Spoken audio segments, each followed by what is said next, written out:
Strength. He wanted to be strong no matter whom he faced. He wanted to stand at the pinnacle of strength. This old man in front of him was Gu Jongmyeon, elder of the Manhwa sect, and the ultimate martial artist that represented strength. He laid in front of him helpless.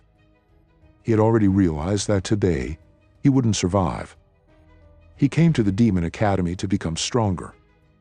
He withstood hardships time and time again for years. But this was the result. This was unfair. He didn't want to die.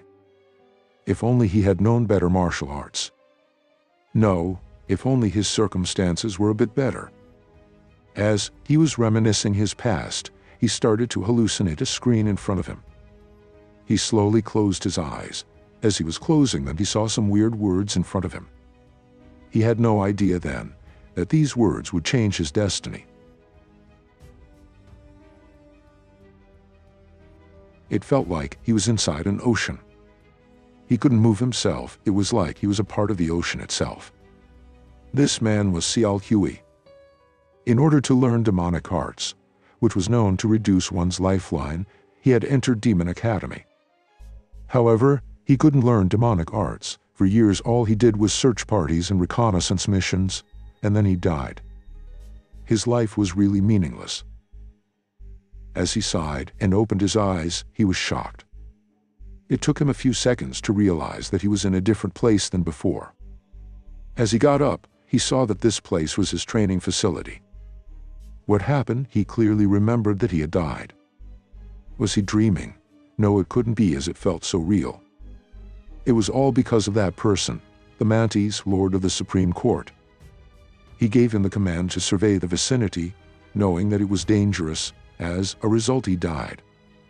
But how come he had returned back to his cabin? As Seol Hwi was confused and thinking. Suddenly he heard a mocking voice. Was squad leader stuck here? Seol Hwi turned around to look and realized it was Jukmyeon. The other bald guy moved forward. He was the direct unit of the Supreme Court, Black Moon Squad member, Chik-san. Chik-san then directly punched Seol Hwi in his abdomen. The punch was fierce, and he was sent flying. The bald man smirks and said he was sorry. His hand slipped. He then looked down and said, "Squad leader of flying faction Seol Hwi, are you half asleep?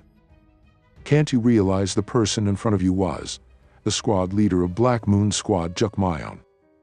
How could you call him by his name?" This situation, rather than feeling pain from his stomach, he was shocked by the situation. Because this was exactly what had happened to him in the past. He had been through this incident before. He then thought that the next sentence he would say would definitely be, "If you are lacking in skill, then you should at least know to bow your head." And this was exactly what happened. Then man in front repeated those same words. Jukmyeon then called Seol Hwi a brazen fool. Seol Hwi then asked, what was the matter, exactly like he did in his past. Jukmyeon then said that the Lord of the Supreme Court was calling for him. He then goes away with his underling.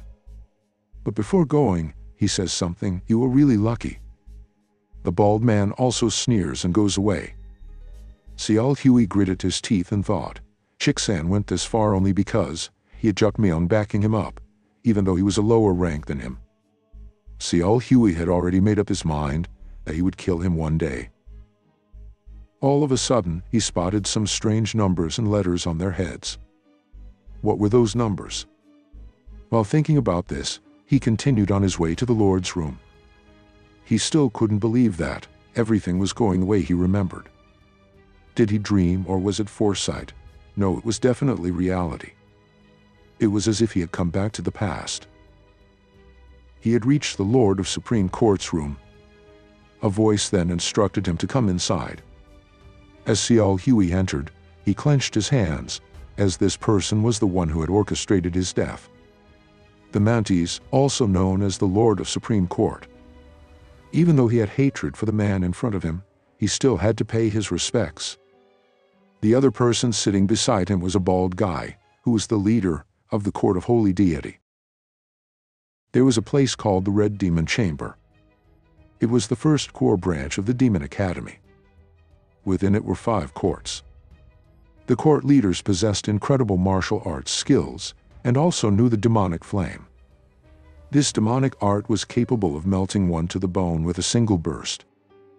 The Lord of the Supreme Court had an awful personality and would slaughter mindlessly those he didn't like. Though he was someone Seol Hwi couldn't trust, he had no other choice but to obey him. The Lord of the Supreme Court then explained it to the other man, that this child was Seol Hwi. The other person said with a dissatisfied tone that Seol Hwi was as strong as he described, but his greeting was half-hearted. It was obvious the man wanted to see Seol get down on his knees. Seol Hwi hurriedly got down on his knees and said to forgive him for his impertinence. He had simply wanted to offer his salutations as he entered. The leader of Supreme Court was a hypocrite. Even though he was enjoying the show, he made a sad expression and told Seol Hwi not to embarrass him in front of the leader of the Court of Holy Deity. Seol Hwi gritted his teeth because, just 4 days ago, he had instructed him just to bow his head. And now he was acting oblivious. The leader then tells him to rise. He then asks a question: did he want to become the clerk of the Chanel office? Seol realized that he was revealing his true colors. He was baiting him. The man then continued, because he had shown such interest in the demonic arts, he had taken extra care. The Chanel office was a place which stored thousands of classified books. Seol's thoughts were paused by the man. He then said, on the other hand, he was thinking of giving him a mission that was well suited for him. Hearing this, Seol Hwi got alarmed, because he knew what that mission was. It was to go to the Manhwa sex outpost, which ultimately resulted in his death. He then thought that this second change that he got, he would not waste it, and would beat around the bush to avoid the mission. He, with a determined expression, thought he would not diet again. As Seol opened his mouth to say something, he was surprised because time stopped in front of him and a window suddenly appeared. It showed some options. He realized that he couldn't move his body, and everyone in this room had stopped. That was when he realized that the screen he had hallucinated at the time of death was not a dream. He had died once and went back in time. He saw something flashed, and quickly realized that the time was decreasing, which meant that the system was forcing him to choose one of these options. He didn't want to go back and die with the mission, neither did he want to cut off his right arm. So, he chose the second option. A bright light flashed and time resumed. Seol Hwi suddenly said he wished to receive another order. As soon as he said that, he was shocked, because he didn't say it. His mouth moved on its own. He never knew that this weird choice system could control his body. The Lord of Supreme Court was angry and got up from his seat. He said he hadn't given him any orders yet, and he already asked for another order. How impertinent. Suddenly a terrifying amount of energy spread out from him and was directed towards Seol. Seol fell down and was trembling due to the intense bloodlust. He had only heard about the demonic flame, but today he saw it as well. Just by a little of its energy, he felt as if he was being bit on the neck. He was in big trouble. If it was left like this, then he would definitely die. The man shouted stop, and the sword stopped inches away from Seol Hwi's neck. He was shocked seeing the woman in front of him. He didn't even have time to react. He would have only realized after he had lost his neck. The woman in front of him was Hyuk Bai, the vassal who guarded the Lord of Supreme Court. The Lord then tells Seol to continue speaking. Whether he would kill him or spare him will depend on his answer. Seol then hurriedly get down on his knees and says that he didn't want another order because he wanted to defy him. Instead, it was because he had heard rumors that the Manhwa sect was gathering at the border of Hanam. Doesn't the Lord Montes always say that getting rid of Manhwa sect people is our homework? The Lord got interested and asked him to continue. Seol then says that he wanted to take that opportunity, as his flying assassin squad specialized in reconnaissance and surveillance. They wanted to join the expedition to eliminate them. Seol Hwi was desperately thinking for him to accept it. Suddenly the Lord of Holy Court smiled and said, there might have been a leak from the Falcon Heaven Court to the core. Otherwise, how could a mere squad leader know about this rumor?